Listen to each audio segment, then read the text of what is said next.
హింసాకాండతో బంగ్లాదేశ్ అట్టడుగుతుంది. లక్షలాది బంగ్లా యువత ప్రభుత్వానికి విరుద్ధంగా విధుల్లోకి వచ్చి నిరసన వ్యక్తం చేస్తున్నారు. విద్యార్థుల నిరసనలు, అల్లర్లతో బంగ్లాదేశ్ భగ్గుమంటుంది. సివిల్ సర్వీసెస్ ఎగ్జామ్స్లో రిజర్వేషన్స్ ఏంటి అని ప్రశ్నిస్తూ వాటిని రద్దు చేయాల్సిందిగా రోడ్లపైకి వచ్చారు బంగ్లాదేశ్ విద్యార్థులు. మెరిట్ ఆధారంగా రిక్రూట్ చేసుకోవాల్సిన అత్యంత హై క్యాడర్ ప్రభుత్వ ఉద్యోగాలకు రిజర్వేషన్స్ వద్దు అన్నది వారి వాదన. అందుకుగాను ముందుగా వాటిని నిరసిస్తూ చేసిన ఆ కార్యక్రమాలే క్రమంగా అల్లర్లుగా మారి అల్లకల్లోలం సృష్టిస్తున్నాయి.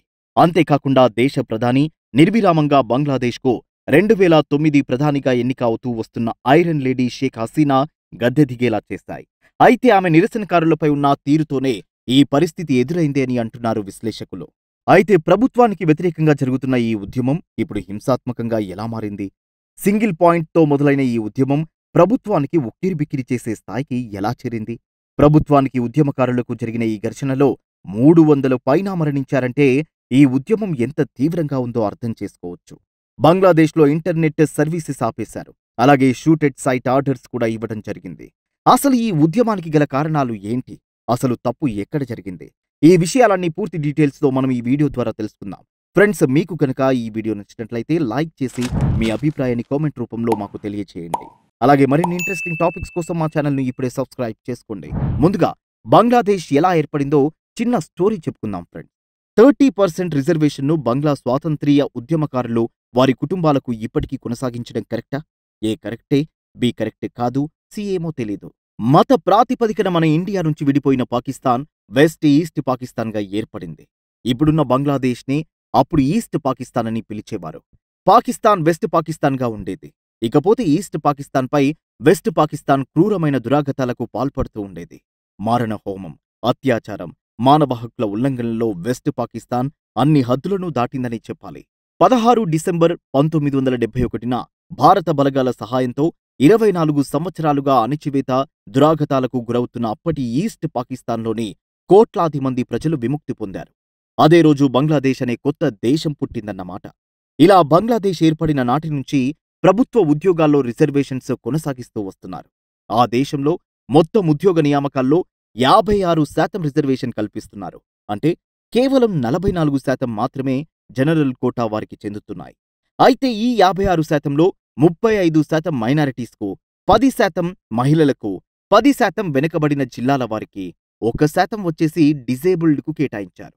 ఇకపోతే 30% వచ్చేసి 1971 బంగ్లాదేశ్ ఇండిపెండెన్స్ వార్లో పాల్గొన్న వారికి, వారి వారసులకు కేటాయించారు. దీన్నే వెటరన్ బెనిఫిట్ కోటాగా పిలవడం జరుగుతుంది. అయితే దేశానికి స్వాతంత్ర్యం వచ్చి 53 ఏళ్లు పూర్తవుతున్నా ఇంకా ఈ 30% రిజర్వేషన్స్ కొనసాగిస్తున్నారు. యూత్లో జాబ్ ఇన్ ఈక్వాలిటీస్ పెరగడానికి కారణం ఈ 30% కోటానే ప్రధాన కారణమని చాలామంది బంగ్లా ప్రజల బలమైన నమ్మకం. బంగ్లాదేశ్ ఇండిపెండెన్స్ కోసం 1971లో ఉద్యమం చేసిన పార్టీ అవామీ లీగ్. ఆ పార్టీ ఇప్పుడు 1971 ఉద్యమం పేరిట ఉద్యోగాలు పొందుతున్నారు అనేది ప్రజల వాదన. కనుక ఈ 30% కోటా తీసివేయాలని విద్యార్థుల నుంచి వ్యతిరేకత స్టార్ట్ అయింది. ఇకపోతే ఆగస్టు 4న జరిగిన ఘటనతో నిరసనకారులు ఇంకా రెచ్చిపోయారు. 100 మందికి పైగా మరణించిన తర్వాత దేశం సివిల్ వార్లోకి వెళ్లినట్టుగా ప్రపంచానికి కనిపించింది. హింసాకాండతో బంగ్లాదేశ్ అట్టుడుగుతున్న ఈ నేపథ్యంలో ఆర్మీ హెచ్చరికలతో ప్రధాని పదవికి షేక్ హసీనా రాజీనామా చేయడం జరిగింది. అయితే ప్రధాని పదవి నుంచి తప్పుకున్న వెంటనే ఆమె తన సోదరితో కలిసి ఢాకా ప్యాలెస్ నుంచి ఆర్మీ హెలికాప్టర్లో బంగ్లా మీదుగా భారత్కు ప్రయాణించినట్లు మీడియా వెల్లడించింది. ఇకపోతే ప్రస్తుతం బంగ్లాలో కర్ఫ్యూ కొనసాగుతోంది. ఈ పరిస్థితుల నేపథ్యంలో దేశంలో ప్రభుత్వం ఏర్పాటుకు సైన్యం సిద్ధమైంది. అలాగే లా అండ్ ఆర్డర్ మొత్తం సైన్యం చేతుల్లోకి వెళ్లిపోయింది. త్వరలో ప్రభుత్వాన్ని ఏర్పాటు చేస్తామని ఇప్పటికే ఆర్మీ చీఫ్ ప్రకటించారు. మరోవైపు దేశవ్యాప్తంగా పెద్ద ఎత్తున సైన్యం మోహరించింది. ఇక బంగ్లాదేశ్లో పరిస్థితి గాడి తప్పడంతో పొరుగు దేశాలపై ప్రభావం గురించి హాట్ డిబేట్ సాగుతుంది. ఇకపోతే షేక్ హసీనా విమానం గజియాబాద్లోని హిండన్ ఎయిర్ బేస్లో ల్యాండ్ అయింది. భారత గగనతలంలోకి ప్రవేశించినప్పటి నుండి గజియాబాద్లోని హిండన్ ఎయిర్ బేస్ వరకు విమానాల కదలికలను Indian air force, security agencies monitor చేశాయి. హిండన్ న్యూఢిల్లీకి సమీపంలో ఉన్నందున షేక్ హసీనా ఈ ప్లేస్ ఎంచుకున్నారని తెలుస్తోంది. హిండన్ ఎయిర్ బేస్లో C-130తో సహా భారతదేశానికి చెందిన రవాణా విమానాలు ఉన్నాయి. న్యూఢిల్లీకి అత్యంత సమీపంలో ఉన్నందున హసీనాకు ఫుల్ సెక్యూరిటీ ఉంటుందని దీనిని సెలెక్ట్ చేసుకోవడం జరిగింది.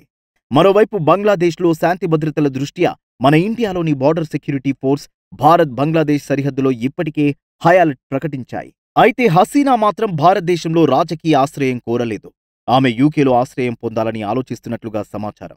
త్వరలో లండన్కు బయలుదేరవచ్చు లేదా కొంతకాలం భారతదేశంలోనే ఆగిపోవచ్చని నివేదికలు చెప్పుకొస్తున్నాయి. ఆమె చివరికి ఫిన్లాండ్కు వెళ్లవచ్చని కూడా కొన్ని నివేదికలు వెల్లడిస్తున్నాయి. అయితే ఇప్పటికే national security advisor Ajit Doval ఉన్నత సైనికాధికారులతో బంగ్లాదేశ్ మాజీ ప్రధాని షేక్ హసీనాను గజియాబాద్లోని హిండన్ ఎయిర్ బేస్లో కలవడం జరిగింది. తన రాజీనామాకు కొన్ని రోజుల ముందే హసీనా బంగ్లాదేశ్లోని భారత హైకమిషనర్తో మాట్లాడుతూ అరాచకవాదులు తమ దేశంలో శ్రీలంక తరహా అల్లకల్లోలం సృష్టించడానికి ప్రయత్నించారు అని చెప్పడం గమనార్హం. ఇకపోతే దేశంలో ఆమెకు వ్యతిరేకంగా ఉన్న పరిస్థితుల్లో రాజీనామా చేయడమే సరైన నిర్ణయమని కొంతమంది విశ్లేషకులు చెప్పుకొచ్చారు. నిజానికి హసీనా గ్రౌండ్ రియాలిటీని అంచనా వేయడంలో విఫలమవడం ద్వారా ఆమె ఈ పరిస్థితులు ఎదుర్కోవలసి వచ్చింది.